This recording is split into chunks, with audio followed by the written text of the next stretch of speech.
चलो लिख लिया था। अब बात करने की सोलर रेडिएशन से रिलेटेड सारे कॉन्सेप्ट समझ लिए, क्या चीज होती है आपकी सोलर रेडिएशन, कैसे बनी, उसके अंदर कौन कौन सी किरणें आ रही है, उनका वेवलेंथ क्या है, उनका क्या इफेक्ट है, सारी बात हो चुकी है। अब लास्ट बात करें, हमारे सबसे काम की चीज जो एग्जाम में आती है वो है इंस्ट्रूमेंट। क्या पूछे जाते हैं बेटा? इंस्ट्रूमेंट। कि आप सूर्य के प्रकाश को कैसे मापोगे? अलग अलग चीजें हैं। जैसे हम बात करें सूर्य की किरणें धरती पर आ रही है तो हम कहेंगे कि हमारी कुल विकिरण है, उसको मापने का अलग यंत्र है। धरती से वापस जो है वो रिफ्लेक्ट हो गई, परावर्तित किरणें हैं, तो उनको मापने का अलग यंत्र है। पौधा कितनी किरणें एब्जॉर्ब कर रहा है उसको मापने का अलग यंत्र है। तो सबके इंस्ट्रूमेंट्स अलग हैं और वो इंस्ट्रूमेंट्स इतने बड़े आराम से पूछे जाते हैं कि सूर्य की विकिरण जो है कुल, उसको मापने का यंत्र कौन सा है। अब हमको 4 नाम दे देगा, पायरेनोमीटर, पायरोहेलियोमीटर, सनशाइन रिकॉर्डर या उपरोक्त सभी। ठीक है, तो ये अपने लिए क्वेश्चन तैयार हो गया, कंफ्यूजिंग है। ठीक है, उन्हीं को बात करनी है बेटा, कौन कौन से हैं। सबसे पहले हम बात करें, हमारा इंस्ट्रूमेंट कौन सा है? पायरेनोमीटर। कौन सा है? पायरेनोमीटर। पायरेनोमीटर की बात करें तो ये क्या मापता है बेटा? कुल विकिरण। क्या मापता है ये? कुल विकिरण मापता है। टोटल इनकमिंग सोलर रेडिएशन, मतलब जो सूर्य के द्वारा निकली है और जो पृथ्वी की सतह पर आ रही है। कहां पर आ रही है बेटा?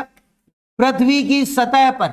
वो मापने का काम कौन करेगा? पायरेनोमीटर। कौन करेगा? पायरेनोमीटर। सिंपल सा इंस्ट्रूमेंट का नाम है, वो याद रखना है। दूसरी हम बात करें बेटा, एक इसका बड़ा भाई है, कौन सा? पायरीहेलियोमीटर। कौन सा है बेटा? पायरीहेलियोमीटर। ठीक है, वो तो सिर्फ पायरेनोमीटर था, ये क्या है? पायरीहेलियोमीटर। ठीक है, पायरीहेलियोमीटर जो है ये क्या करता है बेटा?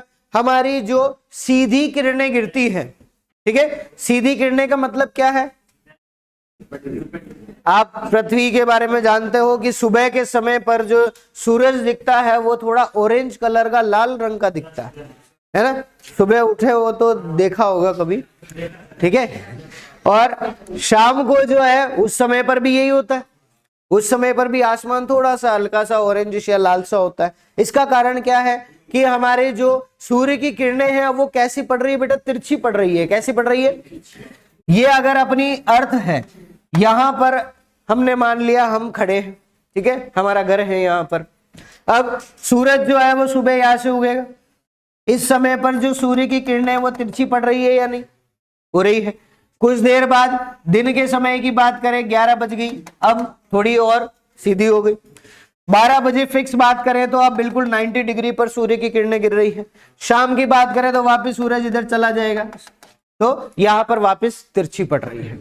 ठीक है, तो जो हमारी यहां पर डायरेक्ट सोलर रेडिएशन है, मतलब जो सीधी की सीधी पृथ्वी की सतह पर आ रही है, ठीक है, बीच में कोई नहीं आ रहा है, ना बादल आ रहे हैं, हमारी जो अलग अलग परतें हैं वो भी रुकावट पैदा नहीं कर रही है, तो डायरेक्टली जो हमारे पृथ्वी की सतह पर हमें मिल रही है वो मापने का काम कौन करता है बेटा? पायरीहेलियोमीटर। कौन करेगा? पायरीहेलियोमीटर। तो हम कहेंगे ये क्या करता है? डायरेक्ट सोलर रेडिएशन, या फिर हम बात करें सीधी सूर्य की जो किरणें है या विकिरण है उसको मापने का काम करता है।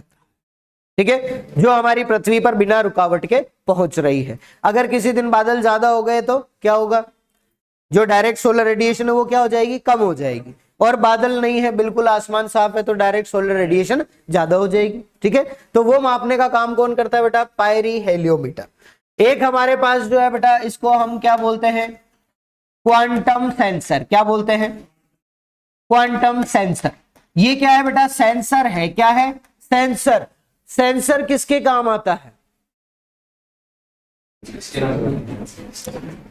आप मॉल में गए होंगे, कोई नहीं, मॉल में गए होंगे ना, यहाँ पे सेलिब्रेशन मॉल है या आइनॉक्स वाला है, गए होंगे, ठीक है, कोई बात नहीं। अगर गए हो तो आपने देखा होगा वहां पर एक सीढ़ी लगी हुई है जिसको एक्सकलेवेटर कहते हैं। वहां पर आप पास में जाके खड़े होगे, सीढ़ियां चलने लग जाती है, होता है ना? उन सीढ़ियों को कैसे पता लगा तुम आ गए? सेंसर लगे हुए।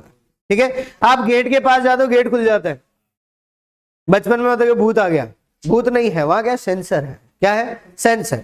आप जैसे ही उसके पास में जाते हो वहां पर लगे सेंसर्स को पता लग जाता है कि यहाँ पर वजन है, मतलब कोई आया है तो गेट खोल दिया जाए, तो वो गेट अपने आप खुल जाते हैं, ठीक है। तो वो सेंसर है। सेंसर क्या चीज कर रहा है, यही हम बात कर रहे हैं कि जो चीज आ चुकी है उसको क्या कर रहा है, एब्जॉर्ब कर रहा है। क्या कर रहा है, एब्जॉर्ब कर रहा है। वो पता लगा रहा है कि यहां पर ये चीज आई है या नहीं आई। अभी तक हम पायरेनोमीटर और पायरोहेलियोमीटर में क्या बात कर रहे थे कि सूर्य की किरणें जो है पृथ्वी पर पड़ रही है, इसको डायरेक्टली सेंसर नहीं पकड़ सकता। सेंसर क्या पकड़ेगा, जो वापस हमारी पृथ्वी से या फिर हमारे दूसरी चीजों से वापस जा रही है, उसको कौन पकड़ेगा, सेंसर, ठीक है। तो सेंसर का काम क्या है बेटा, एक छोटा सा फुल फॉर्म कौन सा, पार, कौन सा है बेटा, पार। पार का मतलब क्या है, फोटोसिंथेटिकली एक्टिव रेडिएशन। क्या मतलब है इसका, फोटोसिंथेटिकली एक्टिव रेडिएशन, या फिर आप हिंदी में कहना चाहें इसको तो हिंदी में हम इसको क्या कहेंगे, प्रकाश संश्लेषण, सक्रिय विकिरण, क्या कहेंगे इसको,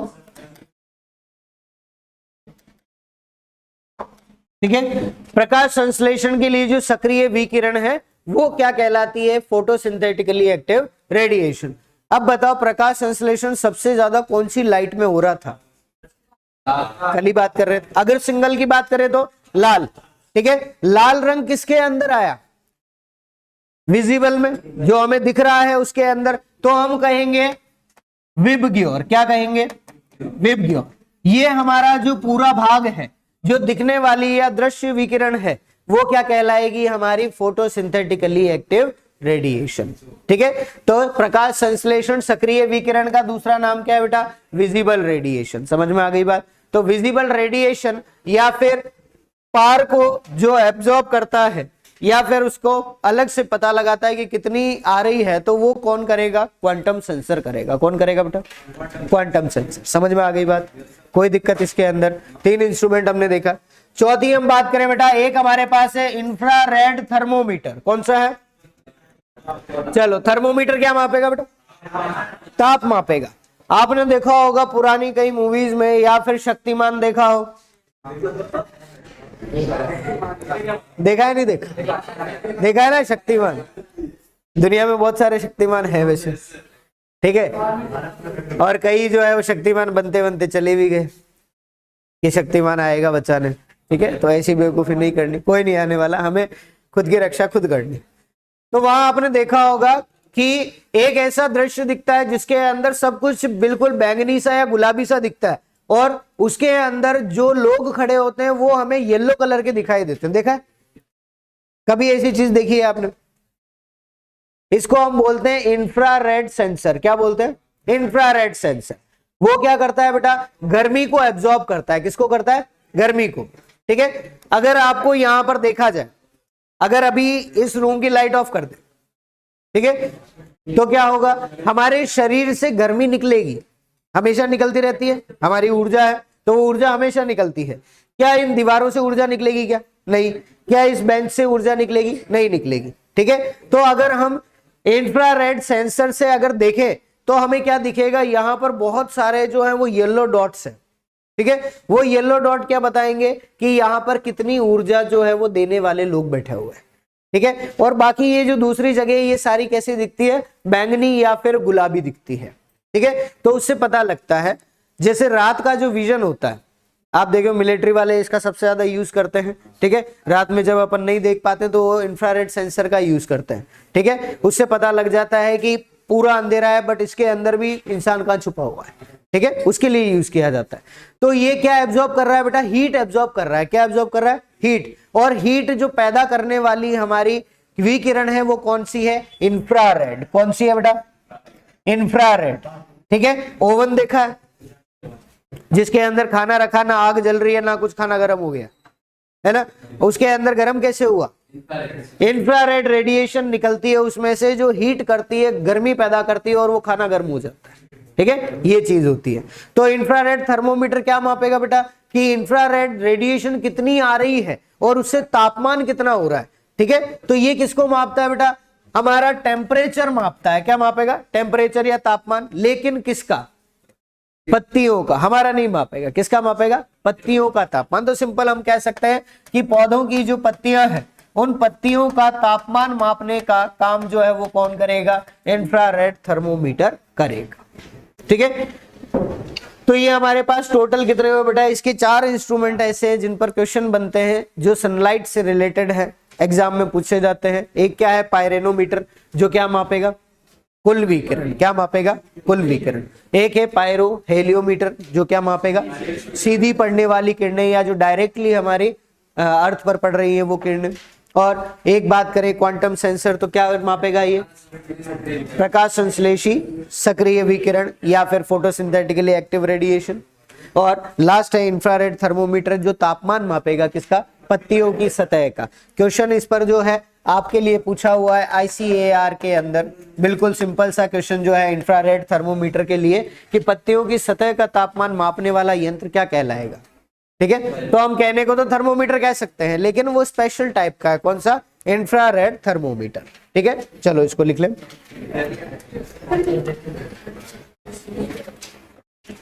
नेक्स्ट बात करें बेटा, यहां पर एक इंस्ट्रूमेंट हमें पढ़ना है जिससे एग्जाम के अंदर आप पे क्वेश्चन बना है। क्वेश्चन क्या बना उसकी हम बात करेंगे। 2 क्वेश्चन बने हुए हैं और ये जो इंस्ट्रूमेंट है ये बहुत इंटरेस्टिंग सा इंस्ट्रूमेंट है। ठीक है, देखने में बड़ा अच्छा लगता है। ग्लोब देखा तुमने? ग्लोब वो नहीं होता जो टेबल पे रखा रहता था प्रिंसिपल के, उसको गोल गोल घुमाते थे तुम कि ये दुनिया है गोल घूम रही है, बस वही। ठीक है, तो ये क्या है बेटा? यहाँ पर सनशाइन रिकॉर्डर। क्या बोलते हैं इसको? Sunshine recorder. ठीक है, सनशाइन का मतलब क्या है? सूर्य का प्रकाश। ठीक है, और उसको क्या करता है? रिकॉर्ड करता है। तो सूर्य का प्रकाश कितना गिर रहा है उसको रिकॉर्ड करने का काम कौन करेगा? Sunshine recorder. ठीक है, पहली बात करें बेटा, सनशाइन रिकॉर्डर जो है ये क्या रिकॉर्ड करता है? ठीक है, तो इसका जो पूरा नाम है वो लिखने की वैसे तो जरूरत नहीं है तुम्हें बस याद रखना है सनशाइन रिकॉर्डर। इसको वैसे बोलते हैं कैम्पबेल स्टोक सनशाइन रिकॉर्डर। ठीक है, ये USWB ने बनाया था, यूनाइटेड स्टेट्स वेदर ब्यूरो ने। ठीक है, उसने बनाया और उसने कहा कि ऐसा इंस्ट्रूमेंट बन गया है जो पूरे दिन में सूरज कितनी देर चमका है उसका पता लगा लेगा। ठीक है, जैसे मान लिया कि अभी सूरज जो है वो बड़ी तेजी से चमक रहा है, अभी इस समय पर गर्मी है, थोड़ी देर बाद बादल हो गए, क्या सूरज अभी भी चमकेगा? नहीं। अब उसकी लाइट के बीच में कौन आ गया? बादल आ गया। तो ये उस समय पर क्या हो जाएगा? खुद ब खुद रुक जाएगा कि अभी सूरज नहीं चमक रहा, और फिर वापस थोड़ी देर बाद जब वापस बादल छट गए तो फिर रिकॉर्ड करना स्टार्ट कर देगा। तो हमारे सूरज के द्वारा कितनी देर तक अच्छे से वो चमक रहा है वो कौन पता लगाएगा? Sunshine recorder. तो हम कह सकते हैं ये क्या पता लगाता है बेटा? सूर्य के प्रकाश की अवधि। किसकी बारे में पता लगाता है? सूर्य के प्रकाश की अवधि के बारे में पता लगाता है। ठीक है, कि एक दिन के अंदर सूरज कितनी देर चमका है। ठीक है, सूरज दिन में चमकेगा रात में? दिन में चमकेगा, रात में तो नहीं चमक सकता। ठीक है, तो दिन के समय पर सूरज जो है मान लिया 12 घंटे तक आसमान में रहा, उसमें से वो कितनी देर तक चमका है वो कौन पता लगाएगा? Sunshine recorder. ठीक है, दूसरी हम बात करें यहाँ पर बेटा, सनशाइन रिकॉर्डर जो है इसका डायग्राम एक बार देख लें कैसा है। तो सनशाइन रिकॉर्डर जो है वो ऐसा दिखाई देता है। ठीक है, ये ग्लोब ही है ना? क्या हो गया? इसके आसपास बादल आ गए। इसके आसपास बादल आ गए, इसको आसमान में थोड़ी लटकाना है, जमीन पर रहेगा।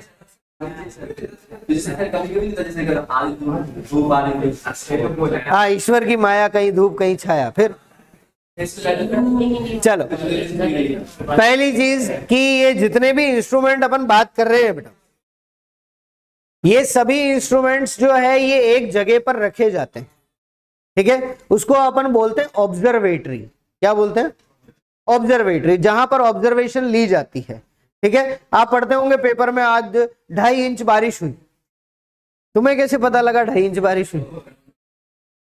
एक रेन गेज नाम का इंस्ट्रूमेंट होता है। ठीक है, उसके अंदर एक क्या होता है? पॉट होता है, मतलब मटका सा होता है छोटा सा। बारिश जो है उसकी बूंदे उसमें गिरती है। ठीक है, इतना छोटा सा मटका है उसके अंदर, बारिश की बूंदें गिरती है। ठीक है, अब फिर जितनी बूंदें गिरी उसके हिसाब से मार्किंग होती है और हम पता लगाते हैं इतने मिलीमीटर, इतने सेंटीमीटर या इतने इंच बारिश हुई। समझ में आई बात? अब एक बात बताओ, बारिश हो रही है तो उस मटके को लेकर तुम इधर उधर थोड़ी दौड़ते फिरोगे, इधर बारिश हो रही है, अभी अभी इधर हो रही है, इधर चलो। वो एक जगह फिक्स रहता है। ठीक है, वहां पर जितनी बारिश हुई वही रिकॉर्ड होगी। ठीक है, सेम उसी तरह ये इंस्ट्रूमेंट भी है, ये भी एक जगह फिक्स होता है। ठीक है, ये अपन जो देख रहे हैं ना बेटा, ये यहाँ पर पूरा एक पिलर होता है, उस पिलर के ऊपर रखा जाता है लगभग अपन कहते हैं 1.52 मीटर के ऊपर। ठीक है, मतलब लगभग इस हाइट से भी ऊपर जो है वो 1.5 मीटर के आसपास इसको हाइट पर रखा जाता है। ठीक है, अब वहां पर सूरज चमक रहा हो तो ठीक, और नहीं चमक रहा हो, पड़ोस में चमक रहा हो तो भी ठीक, लेकिन अपन को तो रिकॉर्ड वहीं का करना है। ठीक है, ये चीज जो है वो ऑब्जर्वेटरी में रखी जाती है। कई बार होता है, एक बार तो मेरे साथ ही हो गया, मैं यहाँ खड़ा हूं, यहाँ बारिश ही नहीं हो रही, यहाँ बारिश हो रही है, मगर ये क्या हुआ? ठीक है, तो ऐसा भी होता है, बहुत चीजें होती है, लेकिन ये क्या करता है, उसका एवरेज निकाल देता है फिर एक तरह से। ठीक है, वहां पर काम आता है। तो ये जो हमारा इंस्ट्रूमेंट है बेटा, उसके अंदर आप देखें तो ये तो क्या हो गया, ग्लोब हो गया। क्या हो गया? ग्लोब। ठीक है, कैसा ग्लोब है? Glass globe. ठीक है, ग्लास का बना हुआ होगा। यहां पर आप जो देख रहे हैं एक प्लेट है, क्या है ये? प्लेट है। ठीक है, प्लेट के पास में जो है बेटा यहां पर एक कागज लगा हुआ, दिख रहा है क्या? नहीं दिख रहा है? ये देखो प्लस का साइन बना हुआ है, इधर भी इधर भी इधर भी, इस तरह से। ठीक है, बना हुआ। यहां पर जो हमारा, अब दिख गया क्या? दिखा, ये पेपर लगा हुआ है एक। ठीक है, और जब जूम कर लिया तो और पास में से देख लो, इस पेपर के अंदर यहां पर जला हुआ निशान है ना? ये वही है जो तुम बचपन में कारस्तानियां करते थे, एक वो मैग्नीफाई ग्लास लाके पेपर रखते हो और उसके बाद फिर उसको, हाँ कोई नहीं, तूने रुई जलाई हुई, हम पेपर जलाते थे कि ये देखो लेंस के द्वारा जो इसमें आग लग रही है, वही चीज यहाँ पे हो रही है बेटा। ठीक है, सूर्य की जितनी भी किरणें आ रही है, ग्लास क्या कर रहा है, उसको एब्जॉर्ब कर रहा है। ठीक है, और उसके बाद ये जो रोशनी है वो सारी की सारी इस हमारे पेपर पर गिरती है, और जितना तेजी से सूरज चमकेगा उतना ही यहाँ पर जला हुआ भाग दिखेगा। ठीक है, और सूरज जितना तेज चमका उतना जलेगा, और पता लग जाएगा कि हाँ सूरज इतनी देर चमका है। समझ में आ गई बात? ठीक है, अब ये मत पूछना सर ये पेपर पूरा जल गया, तो ये ऐसे मटेरियल से बनता है कि पूरा नहीं जल सकता। ठीक है, हाँ बेटा, नहीं पेपर के अंदर छेद नहीं है, हटा देते हैं। ये बिल्कुल प्लेन पेपर होता है इस तरह से। ठीक है, और इस पेपर को हम लगाते हैं इस पूरे यूनिट के अंदर, और जैसे जैसे सूरज, जैसे अभी मान लिया इस तरफ है, ईस्ट में, ठीक है, इसमें उगता है ना, पक्का? ठीक है, तो ईस्ट में है, तो ईस्ट में है तो अभी इस जगह से जलना स्टार्ट होगा। जैसे जैसे इधर बीच में आ गया बिल्कुल 12 बजे तो यहां पर होगा, फिर वापस इधर वेस्ट में चला गया तो इधर की तरफ जलने लग जाएगा। इस तरह से जो है ये पूरे दिन का 24 घंटे का एक पूरा कार्ड होता है। ठीक है, उससे हमें पता लगता है। अब यहाँ पर खास चीज क्या है बेटा, थोड़ा सा ध्यान देना इस पे, कि ये जो हमारा इंस्ट्रूमेंट है उसमें जो ग्लास स्फीयर या फिर ग्लास का जो ग्लोब लगा हुआ है बेटा, वो ग्लोब जो है वो कितना बड़ा होता है, तो हम कहेंगे उसका डायमीटर जो है वो कितना है, 10 सेंटीमीटर। कितना है? 10 सेंटीमीटर। ये गोला है तो इसका पूरा जो हमारा डायमीटर है ये कितना हो गया बेटा, 10 सेंटीमीटर का हो गया। कितने सेंटीमीटर का? 10 सेंटीमीटर। तो इसका रेडियस कितने सेंटीमीटर का हुआ? 5 सेंटीमीटर। ठीक है, यहां से यहां तक की दूरी अगर मापोगे पूरे रेडियस की तो ये कितनी होगी, 5 सेंटीमीटर, और डायमीटर मापोगे तो कितना होगा, 10 सेंटीमीटर। ठीक है, अगर एग्जामिनर पूछता है तो वो यहीं पे कंफ्यूज कर देता है। जैसे एक छोटा सा उदाहरण अपन लेकर चले, आपने पढ़ा हुआ है अच्छे से इसीलिए पूछ रहा हूं। क्ले पार्टिकल्स नाम सुना है? क्ले, ठीक है, सिल्ट, सैंड, रेत, बालू सुना है? चलो बालू नहीं, बालू। ठीक है, बालू जो है बेटा उसका डायमीटर कितना होता है?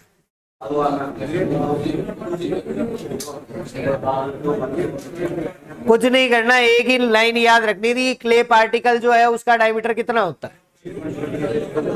0.002 से कम।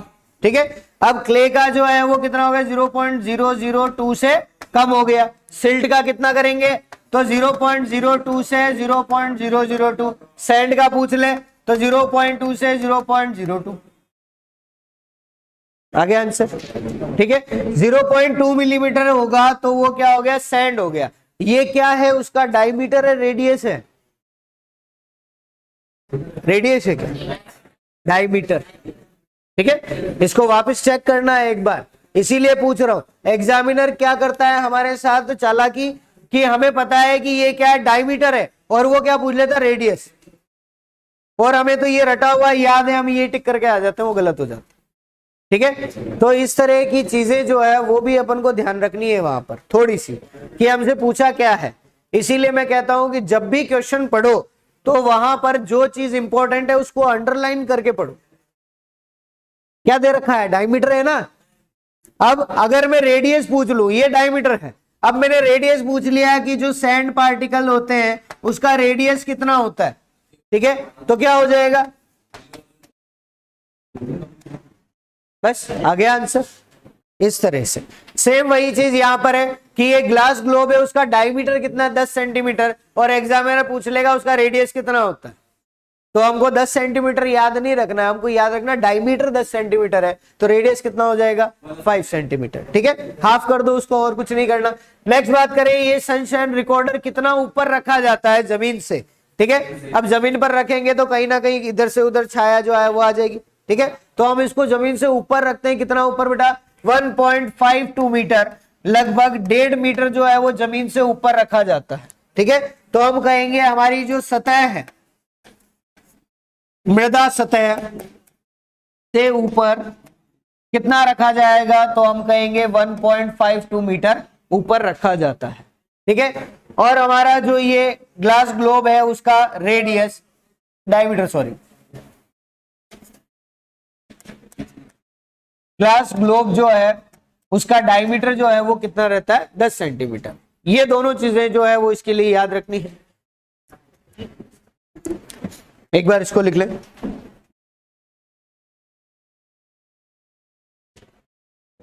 ये सब तुम्हें प्रैक्टिकली देखना है बेटा, प्रैक्टिकली करोगे तो ये सब तुम, ठीक है। कॉलेज में आ जाओगे तो फिर तुम्हें ऑब्जर्वेटरी दिखाई जाएगी, ये ऑब्जर्वेटरी है, इसके अंदर ये इंस्ट्रूमेंट्स हैं, ये कैसे वर्क करते हैं। ऑब्जर्वेटरी का मतलब एक ऐसी जगह जहां पर मौसम को मापने के या मौसम के बारे में पता लगाने के इंस्ट्रूमेंट रखे जाते हैं, ठीक है। जैसे हवा कितनी तेज चल रही है उसके लिए क्या रखेंगे, वेरी गुड, अभी तक उसी के अंदर कंफ्यूज है हम। एनीमोमीटर रखेंगे, क्या रखेंगे, एनीमोमीटर। हवा किस दिशा से आ रही है उसके लिए विंड वेन रखेंगे। हमारी मृदा का जो तापमान है वो कितना है उसके लिए सॉइल थर्मोमीटर रखा जाता है, ठीक है। जो मृदा के अंदर लगाए जाने वाले थर्मोमीटर हैं वो देखेंगे, और वहां पर स्टीवेंसन स्क्रीन होगी, आपका इवोपरेशन कितना हो रहा है उसके लिए इवोपरीमीटर होता है। बहुत सारे इंस्ट्रूमेंट है बेटा, वो सारे एक जगह पर रखे जाते हैं, उसको हम क्या कहते हैं, ऑब्जर्वेटरी कहते हैं, ठीक है।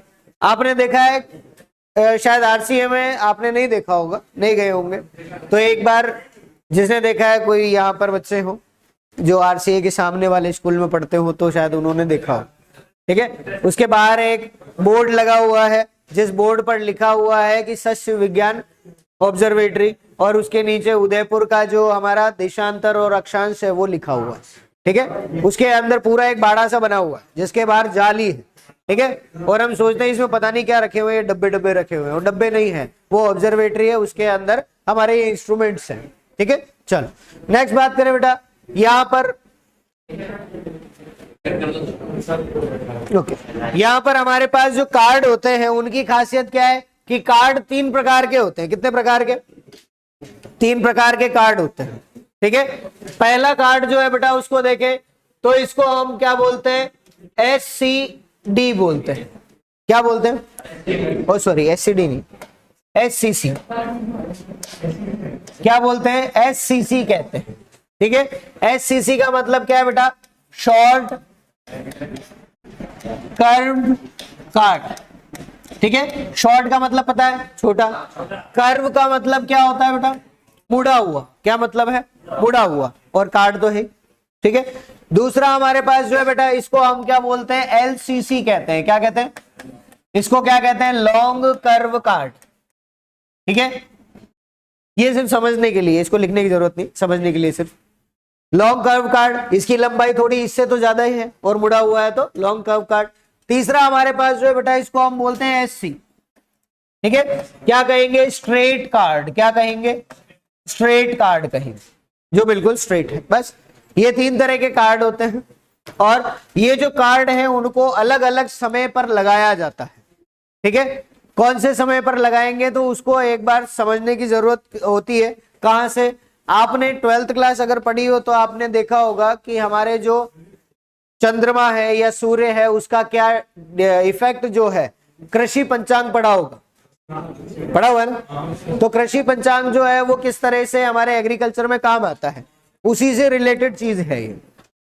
ठीक है, जब हम बात करें बेटा शॉर्ट कर्व कार्ड की, एससीसी की, तो इसको कब उपयोग करते हैं बेटा, विंटर्स के अंदर, मतलब हम कह सकते हैं सर्दी के समय पर। किस समय पर करते हैं हम, सर्द ऋतु, या हम कह सकते हैं एक तरह से रबी ऋतु। कब उपयोग करेंगे, रबी ऋतु में। ठीक है, तो रबी ऋतु कहां से स्टार्ट होती है जरा बताना, अक्टूबर नवंबर से। अक्टूबर को हम बीच में ले गए तो कब से हो गई बेटा, 15 अक्टूबर से। कब हो गई, 15 अक्टूबर से। आपके सरसों की कटाई जो है या चने की कटाई जो है वो कब स्टार्ट हो जाती है, फरवरी के लास्ट में। कब हो जाती है, फरवरी के लास्ट में।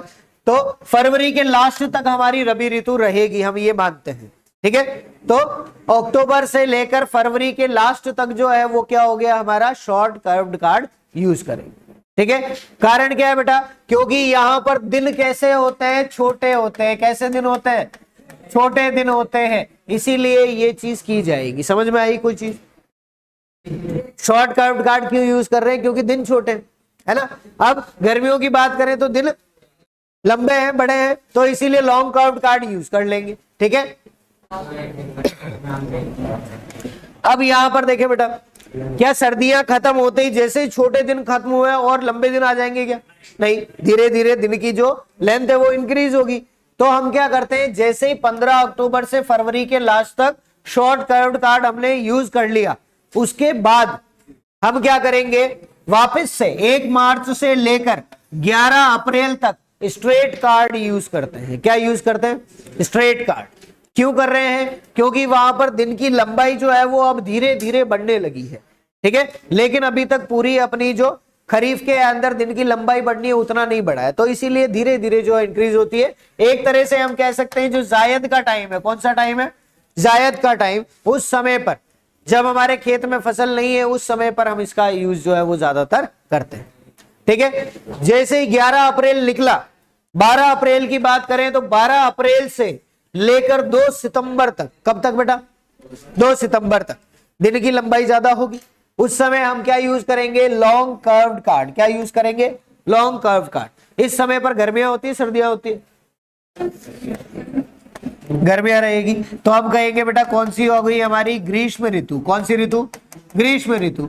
तो ग्रीष्म ऋतु के समय पर या फिर हमारी जो खरीफ ऋतु है उस समय पर हम किसका यूज करते हैं, लॉन्ग कर्व्ड कार्ड का यूज करते हैं। ठीक है, फिर 2 सितंबर के बाद 3 सितंबर जैसे ही लगा, 3 सितंबर से लेकर, ये सेकंड नहीं है, थर्ड है। ठीक है, 3 सितंबर से लेकर वापस 14 अक्टूबर तक हम क्या करते हैं, स्ट्रेट कार्ड का यूज करते हैं। किसका यूज करेंगे, स्ट्रेट कार्ड का। ठीक है, तो टोटल हमने कितने कार्ड यूज करे, 3 कार्ड यूज करे। ठीक है, जैसे ही हमारी रबी ऋतु चालू हुई, सर्दियां चालू हुई 15 अक्टूबर से लेकर फरवरी के लास्ट तक, तब क्या यूज करेंगे, short card, short curved card बुढ़ाओ। ठीक है, दूसरा, जैसे ही फरवरी खत्म हुआ, मार्च स्टार्ट हुआ, मार्च से लेकर अप्रैल के 11वें तारीख तक हम किसका यूज करेंगे, स्ट्रेट कार्ड का। 12 अप्रैल से लेकर सितंबर तक, कौन से, 2 सितंबर तक हम किसका यूज करेंगे, लॉन्ग कर्व कार्ड का, क्योंकि वहां पर अब गर्मियां बढ़ गई, अब दिन की लंबाई भी बढ़ गई, इसीलिए हम लॉन्ग कर्व कार्ड यूज कर रहे हैं। 3 सितंबर से लेकर वापस हमारे 14 अक्टूबर तक किसका यूज करेंगे, स्ट्रेट कार्ड का यूज करेंगे। ठीक है, ये जो डेट है वो एज इट इज जो है वो हमको ऋतु के हिसाब से याद रखनी होती है। ठीक है, आपके लेवल पर ये जो चीज है वो इतना डीप में वैसे तो नहीं पूछता, आपके लिए क्वेश्चन क्या आ सकता है वो इतना सा कि सनशाइन रिकॉर्डर में कितने प्रकार के कार्ड उपयोग किए जाते हैं। ऑप्शन दे देगा 2, 5, 10, 3, तो क्या होंगे 3, ठीक है, वो हमारा आंसर होगा। तो इस तरह का क्वेश्चन आपके लेवल पर पूछा जाता है और इसका उपयोग पूछ सकता है कि ये किसके लिए उपयोग होगा, तो हमारे सूर्य के चमकने का जो अवधि है उसके लिए उपयोग किया जाता है।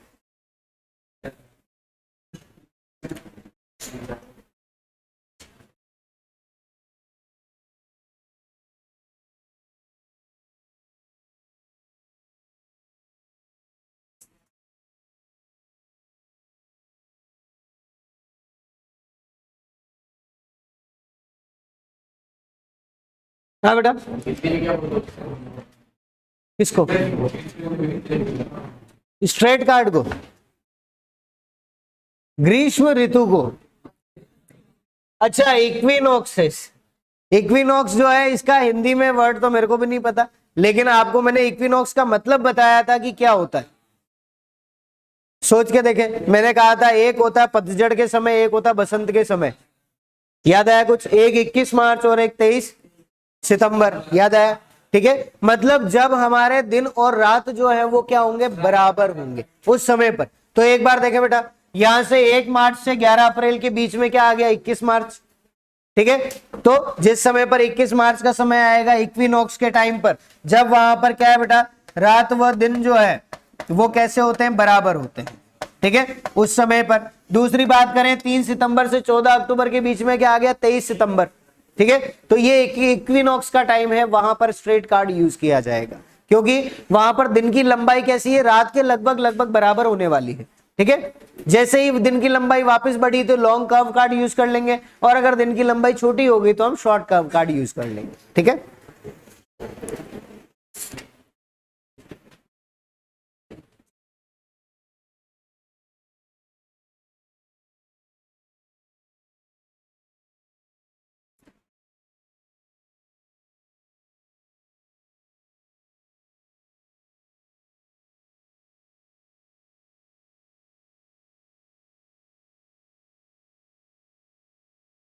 चलो लिखा,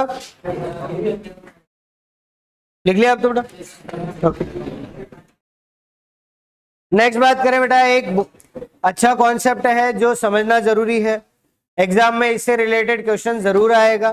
कारण क्या है कि ये आज की समस्या है, ठीक है। आज जो हमारा एनवायरनमेंट के अंदर जो टेम्परेचर बढ़ रहा है उससे रिलेटेड कॉन्सेप्ट है, तो इसको एक बार समझ लो क्या चीज है, ठीक है। बात हम किसकी कर रहे हैं बेटा, ग्रीन हाउस इफेक्ट की। किसकी बात कर रहे हैं? इसको हम क्या कहते हैं, हरित ग्रह प्रभाव। क्या बोलते हैं बेटा?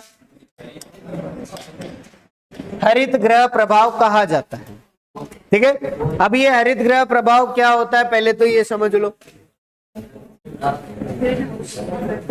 हाँ, ग्रीन हाउस इफेक्ट होता है, ये दोनों क्या होते हैं वो समझ लो, ठीक है।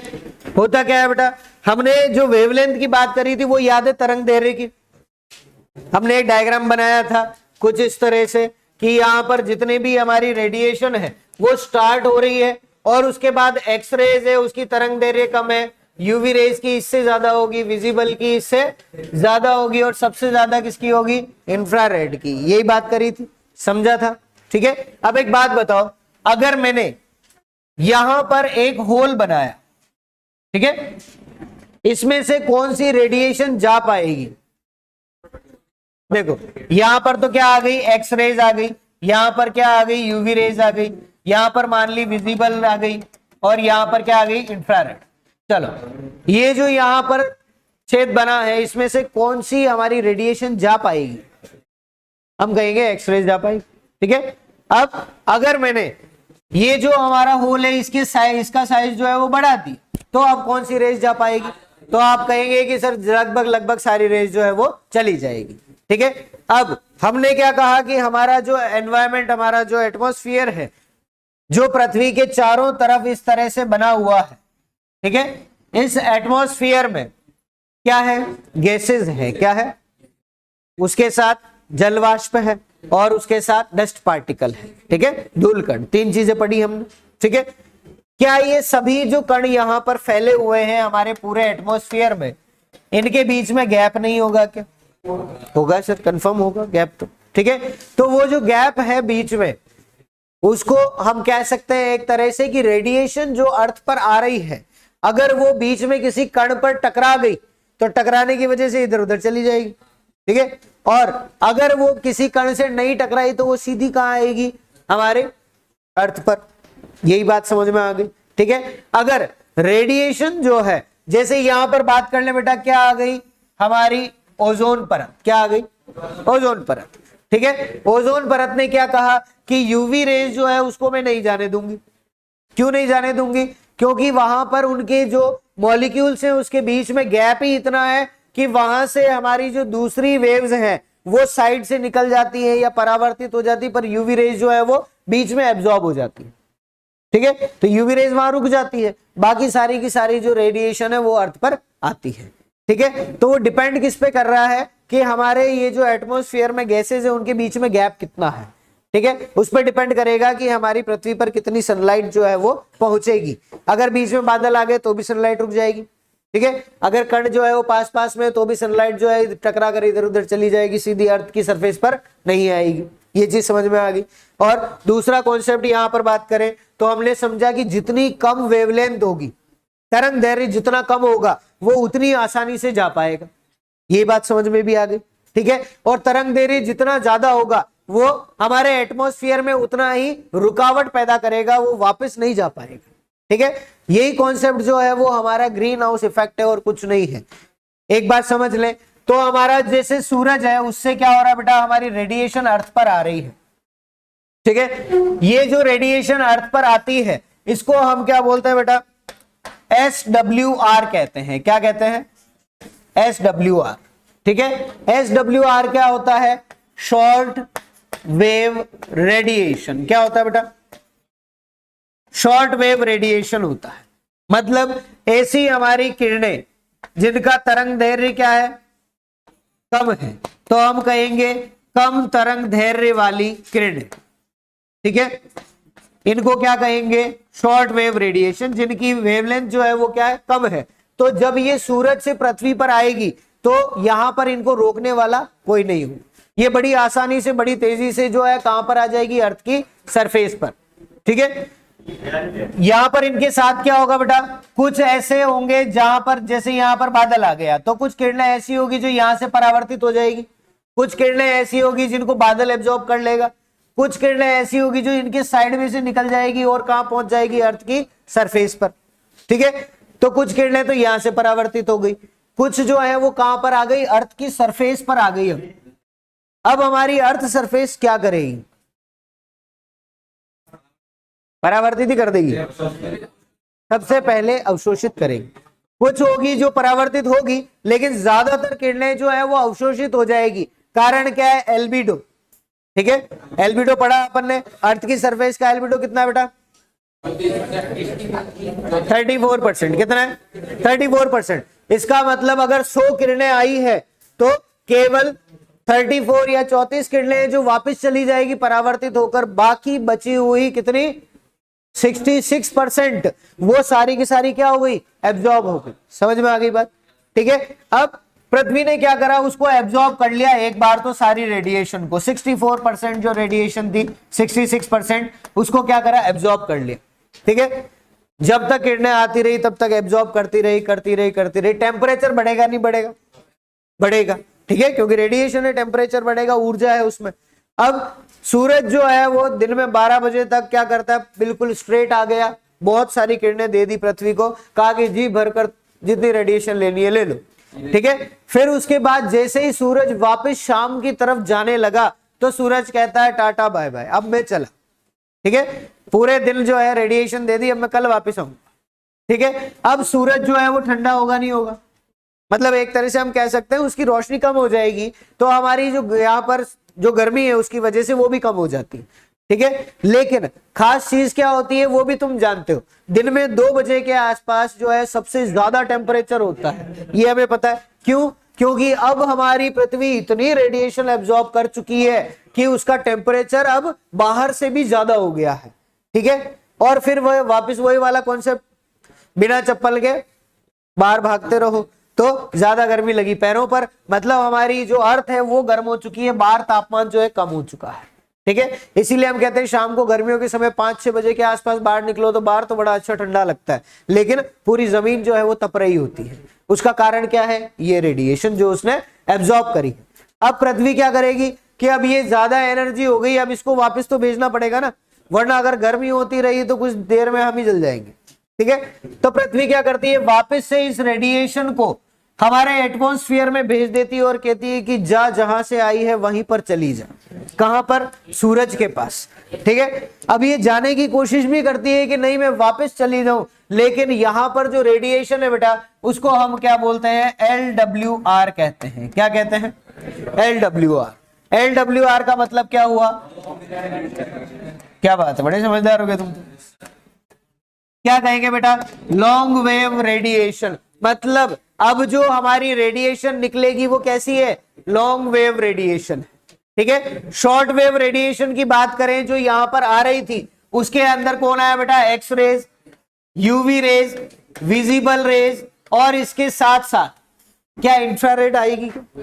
नहीं आएगी, क्योंकि उसका तरंग दैर्घ्य क्या है? बहुत ज्यादा है। हमने बात करी ना, अगर 0.7 से ज्यादा हुआ तो हम क्या कहेंगे? इंफ्रारेड, और फिर वो 1.5 तक 4 तक जाती रहती है। ठीक है, तो तरंग दैर्घ्य ज्यादा हो गया। तो ये 3 किरणें हैं जिनका तरंग दैर्घ्य क्या था? कम था, जो कहां पर आई? हमारी पृथ्वी पर। अब पृथ्वी वापस जब इसको एमिट करेगी, वापस जब इसको भेजेगी वातावरण में, उस समय पर ये लॉन्ग वेव रेडिएशन किस रूप में आती है बेटा? इंफ्रारेड रेज के रूप में आती है। ठीक है, और ये इंफ्रारेड रेज वही है जो ओवन में यूज हो रही है। ठीक है, ओवन में उसकी वजह से क्या होता है? खाना गर्म होता है। ठीक है, तो यहां पर भी ये गर्म धरती जो है वो क्या करती है? इन रेज को बाहर भेजती है, लेकिन इनका जो वेवलेंथ है वो क्या होगी? ज्यादा होगी। और ये जैसे ही हमारे पृथ्वी की सतह के बाहर जाती है तो एटमॉस्फेयर कह देता है मैं नहीं जाने दूंगा। ठीक है, एटमॉस्फेयर मना कर देता है। क्यों मना करेगा? क्योंकि तुम्हारी वेवलेंथ ज्यादा है, तुम नहीं जा सकते। ठीक है, तो कुछ किरणें तो होती है वो बिल्कुल छुप छुपाती हुई चली जाती है, लेकिन ज्यादातर क्या रहती है? यहीं पर रह जाती है और वापस कहां आ जाती है? पृथ्वी की सतह पर। ठीक है, तो इसकी वजह से क्या हुआ? कुछ किरणें यहां से चली गई, कुछ किरणें जो है पृथ्वी की सतह पर आई, वापस पृथ्वी ने भेजा तो कुछ किरणें चली गई, लेकिन ज्यादातर रह गई यहीं पर। इसकी वजह से हमारी पृथ्वी का तापमान जो है, टेम्परेचर जो है वो मेंटेन रहता है। ठीक है, इसको क्या कहते हैं? Green house effect. क्या कहते हैं इसको? Green house effect. हम जो यहाँ पर वातावरण की बात कर रहे हैं, हमारे वायुमंडल की बात कर रहे हैं, इस वायुमंडल को हम क्या कहते हैं? ग्रीन हाउस कहते हैं। क्या कहते हैं? ग्रीन हाउस देखा है तुम लोग? अब बताओ, ये है हमारा कॉन्सेप्ट। ठीक है, ग्रीन हाउस देखा होगा या पॉली हाउस देखा होगा। ठीक है, पॉली हाउस में अंदर गए हो कभी? नहीं गए? जो गया है वो एक क्वेश्चन का आंसर दो। बाहर ज्यादा गर्मी रहती है, अंदर ज्यादा गर्मी रहती है। कारण क्या है कि बाहर तो लगी हुई है पॉलीथीन, सूर्य की किरणें अंदर तो आ जाती है, लेकिन जब वापस जाने लगती है तो पॉलीथीन मना कर देती है, अब नहीं जाने दूंगी मैं। ठीक है, तो सारी किरणें वहीं पर इकट्ठी हो जाती है, इस वजह से अंदर जो है गर्मी ज्यादा लगती है, बाहर गर्मी कम होती है। ठीक है, समझ में आई बात? यही कॉन्सेप्ट जो है वो ग्रीन हाउस इफेक्ट कहलाता है। और green house effect natural process है, ये होना ही है, होता ही है हर रोज। ठीक है, और इससे पृथ्वी को कोई नुकसान है क्या? सोच के बताओ। नहीं है, बिल्कुल भी नहीं है। अगर ये नहीं हो तो हमारी पृथ्वी का तापमान कितना रहेगा बेटा? हाँ, -30 डिग्री सेंटीग्रेड। ठीक है, अच्छा, वही बात है। हम नेचुरल प्रोसेस की बात कर रहे हैं, प्रकृति के साथ छेड़खानी के बाद अब करेंगे कि हम क्या कर रहे हैं। ठीक है, नेचुरल प्रोसेस है वो कोई नुकसानदायक नहीं है, इसकी वजह से हमें फायदा ही हो रहा है। अगर ऐसा नहीं हो तो हमारी पृथ्वी का जो तापमान है वो -30 डिग्री सेंटीग्रेड हो जाएगा। यही ग्रीन हाउस इफेक्ट है जिसकी वजह से इस पृथ्वी की सतह का तापमान कितना है बेटा? 14 डिग्री सेंटीग्रेड है। कितना है? ऑन एन एवरेज अगर हम बात करें, एवरेज टेम्परेचर कितना है पृथ्वी की सतह का, तो कितना है बेटा? 14 डिग्री सेंटीग्रेड, 14 डिग्री सेंटीग्रेड होता है। ठीक है, अगर ये नहीं हो तो कितना हो जाएगा? -30 डिग्री सेंटीग्रेड। तो हमारे लिए बड़ा अच्छा हुआ। लेकिन इंसान क्या है? लालची है। क्या है? लालची है। उसको ये चीज भाई नहीं, उसने कहा कि ऐसा हो रहा है तो होने दो, लेकिन मुझे फैक्ट्रियां लगानी है, मुझे गाड़ी चलानी है, मुझे प्लेन में जाना है, मुझे पैसा कमाना है, उसके लिए पेड़ काटने पड़ेंगे, फर्नीचर बनाऊंगा, घर बनाऊंगा। इन सब की वजह से क्या हो रहा है? पॉल्यूशन हो रहा है। क्या हो रहा है? पॉल्यूशन। ठीक है, अब पॉल्यूशन हो रहा है तो वहां पर कुछ गैसें निकल रही हैं जिनका नाम आप बहुत अच्छे से जानते हो बेटा। कौन कौन सी गैसेस निकल रही है? आप कहेंगे सर CO2 निकल रही है, CH4 निकल रही है, CFC निकल रही है, N2O निकल रही है, O3 निकल रही है, वेरी गुड, और वाटर वेपर निकल रहा है। ठीक है, ये दोनों तो बेचारे ऐसे हैं जिनका कोई इतना बड़ा योगदान नहीं है। ठीक है, लेकिन कार्बन डाइऑक्साइड का बहुत बड़ा योगदान है। CH4, CFC, N2O, इन चारों का योगदान हमें याद रखना है, अभी बात करेंगे उनकी। ठीक है, तो ये हमारी जो गैसेज है, ये गैसेज जो है उन्होंने क्या किया बेटा, ये जो हमारी परत थी यहां पर बीच में इन्होंने क्या करा? अपनी ही एक परत बना ली। क्या किया इन्होंने? अपनी खुद की एक परत बना ली। ठीक है, अब क्या हुआ कि यहां से कुछ किरणें जो बाहर जा रही थी, मैंने कहा ना कुछ किरणें छुपते छुपाते बाहर चली जाती हैं, लेकिन ज्यादातर यही रहती हैं। तो वो कुछ किरणें जो बाहर जा रही थी अब वो भी रुक जाती। ठीक है, तो पृथ्वी का जो तापमान होना था वो तापमान धीरे धीरे अब इस लेयर की वजह से या इन गैसों के आवरण की वजह से क्या हो रहा है? बढ़ रहा है। ठीक है, उसे हम क्या कहते हैं? ग्लोबल वार्मिंग कहते हैं। क्या कहते हैं? Global warming. ठीक है, तो ग्रीन हाउस इफेक्ट अलग है, ग्लोबल वार्मिंग अलग है। ठीक है, अच्छी चीज कौन है? Green house effect. लेकिन मानव की बेवकूफी की वजह से क्या हो रहा है? ग्लोबल वार्मिंग, और वो हमारे लिए क्या है? नुकसानदायक। समझ में आ गई बात? क्या हो गया? एसी? अच्छा, एसी चलाते हैं उससे भी बेचारे एक एसी को बदनाम कर रहे हो तुम। ये नहीं देख रहे गाड़ियां कितनी चल रही है। कोई बात नहीं, अब एसी के लिए भी ऐसे फ्रीऑन्स आ रहे हैं जिसके अंदर CFC बहुत कम है। ठीक है, अब CFC फ्री या फिर CFC बहुत कम रिड्यूस करके भी यूज किया जा रहा है। तो अब इसको मेन अपन नहीं कह सकते कि ये कारण है। कर दो, बिल्कुल करो, फिर कल को तुम ही कहोगे सर गर्मी लग रही है।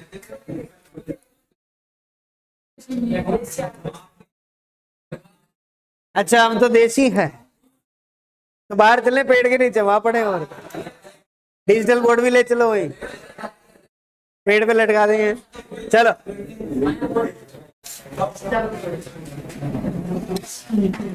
चलो अब यहाँ पर कुछ चीजें जो इसके लिए खास है वो देख ले। समझ में तो आ गया बेटा? कोई दिक्कत इसके अंदर नहीं? चलिए, सबसे पहली चीज क्या बात करनी बेटा? शॉर्ट वेव रेडिएशन और लॉन्ग वेव रेडिएशन क्या होती है। ठीक है, तो हम कहेंगे शॉर्ट वेव रेडिएशन क्या है बेटा? जो सूर्य से पृथ्वी की सतह पर आ रही है। कहां पर आ रही है बेटा?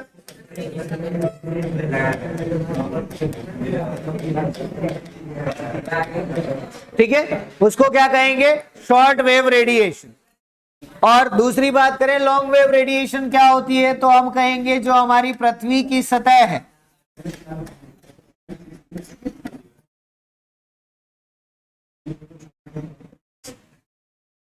इसको हम परावर्तन तो नहीं कह सकते, परावर्तन का मतलब तो रिफ्लेक्शन हो जाएगा। ठीक है,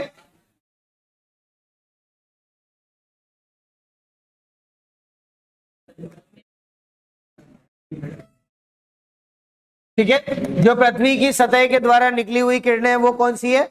लॉन्ग वेव रेडिएशन। और इसका एग्जाम्पल बस इसी का याद रखना, शॉर्ट वेव का याद रखने की जरूरत नहीं। इसका जो एग्जाम्पल है बेटा वो कौन सा है? Infrared radiation. कौन सा है? इंफ्रारेड रेडिएशन इसका एग्जाम्पल होता है। ठीक है, लॉन्ग वेव रेडिएशन का, जिससे क्या होता है? गर्मी उत्पन्न होती है। ठीक है, सेकंड जो है इसकी डेफिनेशन लिखने की जरूरत है क्या? समझ गए? कोई नहीं पूछने वाला कि ये क्या चीज होती है। ठीक है, आपको बस कॉन्सेप्ट समझना है कि हाँ इसको हम ग्रीन हाउस इफेक्ट कहते हैं कि पृथ्वी की सतह पर किरणें आई, वापस जाने लगी, एटमॉस्फेयर ने मना कर दिया नहीं जाने दूंगा, उसकी वजह से तापमान बढ़ गया, क्या कहेंगे उसको? Green house effect. ठीक है, एक जो है वो अपन को यहां पर याद रखना है, ग्रीन हाउस इफेक्ट जो है उस पर आधारित कृषि में कौन सा यंत्र या संयंत्र काम करता है, तो हम कहेंगे ग्रीन हाउस या फिर पॉली हाउस। कौन करता है? ग्रीन हाउस या फिर पॉली हाउस। तो हम कहेंगे ग्रीन हाउस इफेक्ट पर कार्य करने वाला संयंत्र कौन सा है, तो दो याद रखने, एक तो ग्रीन हाउस और एक पॉली हाउस, वो आप खुद ही जानते हैं, ठीक है, उसको लिखने की जरूरत नहीं, बस ये दो चीज जो है इसके लिए लिख लें, ठीक है, लिख लिया, दो लाइन ही तो लिख रही।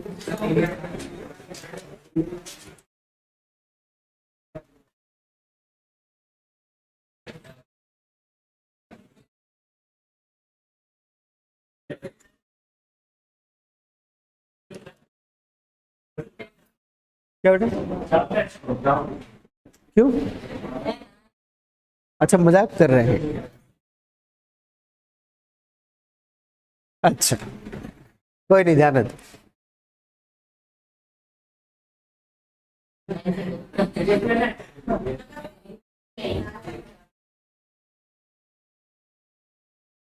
अच्छा ठीक है चलो, अरे अब तो लिख लिया, चलो एक यहां पर एक छोटी सी लाइन जो है बेटा सिर्फ वो लिख ले। हम लिख सकते हैं हरित गृह प्रभाव कैसा है बेटा? लाभकारी है। क्या है बेटा? लाभकारी है, ठीक है, बेनिफिशियल है, ठीक है। हम इसको कह सकते हैं कि जो ग्रीन हाउस इफेक्ट है वो क्या है? बेनिफिशियल है। रीजन हम लिखें कि इसका रीजन क्या है, तो हम लिखेंगे कि पृथ्वी की सतह का तापमान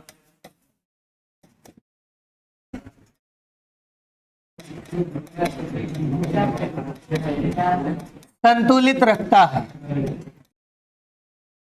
ठीक है। तो ये अपने लिए एक छोटा सा क्वेश्चन बन सकता है, ठीक है। हम कह सकते हैं ये क्या करेगा बेटा? मेंटेन अर्थ टेम्परेचर, ठीक है। ग्रीन हाउस इफेक्ट क्या करता है? अर्थ का टेम्परेचर मेंटेन करता है। आपसे पूछ सकता है चार ऑप्शन देकर कि पृथ्वी की सतह का तापमान किसके द्वारा संतुलित होता है? ग्लोबल वार्मिंग या ग्रीन हाउस इफेक्ट, या दूसरा आपको कोई इमर्सन इफेक्ट दे दिया, या फिर कोई और दूसरा इफेक्ट नाम दे दे, तो किसकी वजह से होता है? ग्रीन हाउस इफेक्ट की वजह से, ठीक है। ये हमारे लिए बेनिफिशियल है। दो चीजें हमने पढ़ी है बेटा, दोनों हमारे लिए क्या है? नेचुरल प्रोसेस होते हैं। एक तो था सॉइल इरोजन, पढ़ा था ना हमने, मृदा क्षरण, हमने लिखा था वो क्या है? नेचुरली हो रहा है, 11 टन प्रति हेक्टेयर के हिसाब से प्रति वर्ष जो है होता ही है। दूसरा ग्रीन हाउस इफेक्ट भी अच्छा है, ये भी हर रोज होता है, लेकिन मानव की वजह से क्या हुआ? ये बढ़ गया है, और बढ़ा हुआ नाम जो है वो हमारे लिए क्या है? नुकसानदायक है। जैसे मृदा क्षरण बढ़ गया, या फिर यहाँ हरित गृह की बात करें तो यहाँ पर क्या बढ़ गया बेटा? अपना कह सकते हैं ग्लोबल वार्मिंग जो है इसकी वजह से बढ़ गई है। ओके, क्लियर है? चलिए एक लाइन ही तो लिखनी। हरित गृह प्रभाव लाभकारी है, क्यों है? क्योंकि वो पृथ्वी की सतह का तापमान संतुलित रखता है, बस इतनी सी चीज। नेक्स्ट बात करें बेटा, एक टेबल जो है वो अपन को यहाँ पर याद रखनी है कि हमारी जो ग्रीन हाउस गैसेज है वो कौन कौन सी है। तो नाम तो वैसे आप जानते हो, ठीक है, कौन कौन सी है? कार्बन डाइऑक्साइड, दूसरी हम बात करें कौन सी है? मीथेन। मीथेन को और क्या कहा जाता है? क्या कहते हैं? मार्श गैस, दलदली गैस जो है। Very good.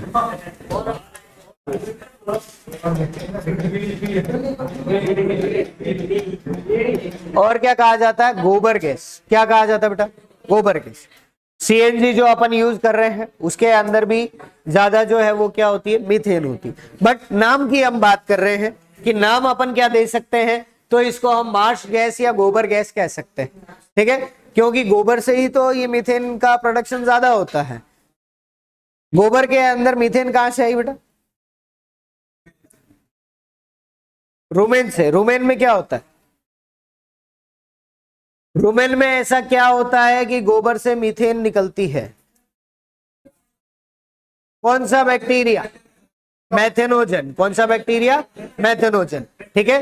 तो इसके लिए याद रखेंगे ये जो हमारा बैक्टीरिया है जो मीथेन बनाता है, ठीक है, एक जीवाणु है, ठीक है, बैक्टीरिया है जिसको हम क्या बोलते हैं, मेथेनोजन कहते हैं। क्या बोलते हैं बेटा, मेथेनोजन। ठीक है, और ये कहां पर मिलते हैं, गाय का जो रूमेन होता है, 4 कंपार्टमेंट होते हैं गाय के अंदर, उसके पूरे इंटेस्टाइन में, तो उसमें जो रूमन भाग होता है उसके अंदर क्या मिलता है, मेथेनोजन मिलते हैं, जिसकी वजह से क्या होता है, मेथेन जो है उसका प्रोडक्शन होता है। दूसरा मेथेनोजन जो है, एक तो कहां मिल गए बेटा, हम कहेंगे गाय या फिर जितने भी हमारे रूमिनेंट है, कौन से बेटा, रूमिनेंट, रूमिनेंट जीव जितने भी हैं, जैसे गाय हुआ या भैंस है, या फिर हम बात करें और बकरी भी है क्या, जो कोलगेट करते हैं, ब्रश करते हैं उनके अंदर। ठीक है, क्या आपने कभी बकरी को जुगाली करते हुए देखा, नहीं देखा, तो उसके अंदर नहीं है। ठीक है,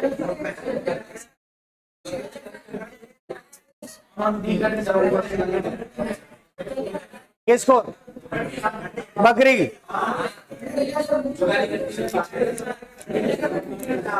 अरे सुन लो, गाय और भैंस याद रख लेना बस। ठीक है, ऊंट याद रखो तो ऊंट भी याद रख लेना, ऊंट के लिए गए ना। ठीक है, तो गाय और भैंस 2 ही नाम याद रखो, नहीं करते। ठीक है, सूडो है एक तरह से, वो बेवकूफ बनाता है। एक जो है इसके लिए क्वेश्चन पूछा जाता है, घोड़े के लिए, हॉर्स, घोड़ा जो है वो रूमिनेंट है या नहीं है, नहीं है। ठीक है, उसको याद रखना। ठीक है, तो रूमिनेंट जो है उनके रूमन भाग के अंदर, कौन से भाग में बेटा, रूमेन भाग जो है उसके अंदर क्या मिलते हैं, मेथेनोजन मिलते हैं। ठीक है, दूसरा इसके अलावा मेथेनोजन कहां पर पाए जाते हैं, तो हम कहेंगे हमारी एक फसल है। ठीक है, कहां पर, धान या फिर चावल जो है उसके खेत में मिलते हैं।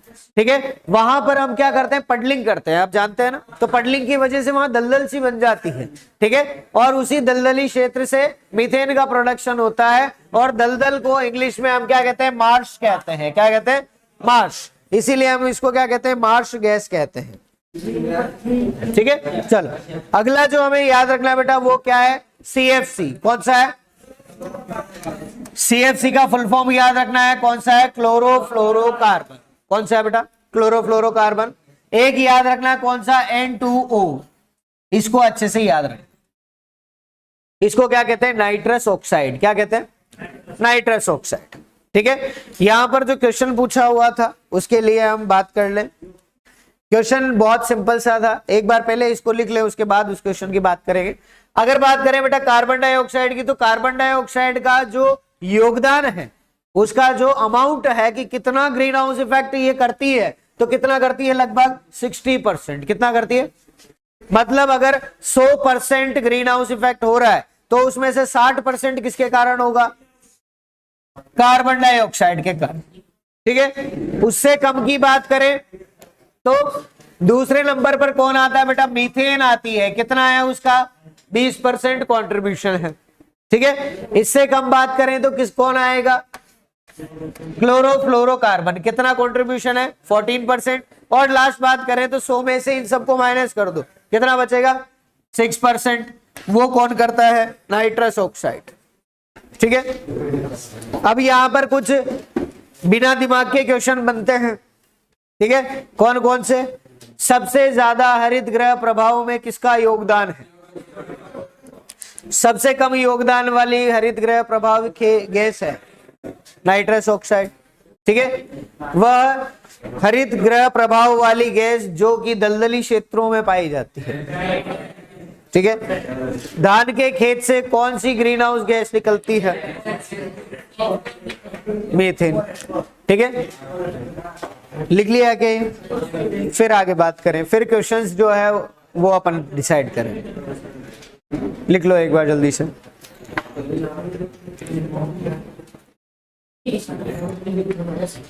ये जो ऐसे तो करके बनाएंगे वो आने वाले वही चीज, इसीलिए मैंने शॉर्ट वेव्स और लॉन्ग वेव रेडिएशन का कॉन्सेप्ट समझाया था, क्योंकि आने वाली किरणें हैं वो कैसी है, शॉर्ट वेव रेडिएशन, मतलब उनकी तरंग दैर्घ्य जो है बहुत कम है, वो बिल्कुल छोटी सी जगह से निकल सकती है तो निकल जाएगी, लेकिन वापस जाने वाली किरणें कैसी है, लॉन्ग वेव रेडिएशन, तो वो बहुत बड़ी जगह से ही निकल सकती है, छोटी जगह से नहीं निकल पाएगी। इसीलिए आने वाली जो किरणें हैं उनको नहीं रोक सकते, जाने वाली को वो रोक लेती है। ठीक है, ये चीज है।